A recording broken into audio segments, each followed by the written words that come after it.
আসসালামু আলাইকুম। আমি Mohammad Faruk Hossain, register pharmacist, Bangladesh pharmacy council. আমার আজকের টপিকস হচ্ছে পেইন ম্যানেজমেন্ট মেডিসিন বা ব্যথানাশক ওষুধ। আমরা দৈনন্দিন জীবনে বিভিন্ন ধরনের পেইন কিলার বা ব্যথানাশক ওষুধ খেয়ে থাকি। তো আমরা জানি না কোন কোন কন্ডিশনে এই ব্যথানাশক বা পেইন কিলারগুলো সেফ এবং কোন কোন কন্ডিশনে সেফ না।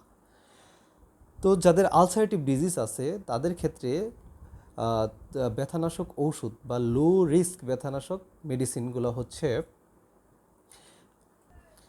আইবুপ্রোফেন, সেলেকোকজিব। আর হাই রিস্ক মেডিসিন যেমন পিরুক্সিপ্যাম, কিটোরিলাক, এন্ডোমিথাসিন, এগুলো অবশ্যই অ্যাভয়েড করে চলবো আলসারেটিভ ডিজিজের ক্ষেত্রে। এখন আসা যাক যারা কার্ডিয়াক ডিজিজে আক্রান্ত, তো তাদের ক্ষেত্রে লো রিস্ক মেডিসিন হিসেবে আমরা লো রিস্ক ব্যথানাশক মেডিসিন হিসেবে আমরা খেতে পারবো নেপ্রোকজেন। আর অবশ্যই আমরা এই ক্ষেত্রে হাই রিস্ক মেডিসিন যেমন ডাইক্লোফেনাকটা অবশ্যই অ্যাভয়েড করে চলবো। আর যারা কিডনি ডিজিজে আক্রান্ত তাদের ক্ষেত্রে মেডিসিনটা ব্যথানাশক বা পেইন কিলার মেডিসিনটা খাওয়াই নিষেধ।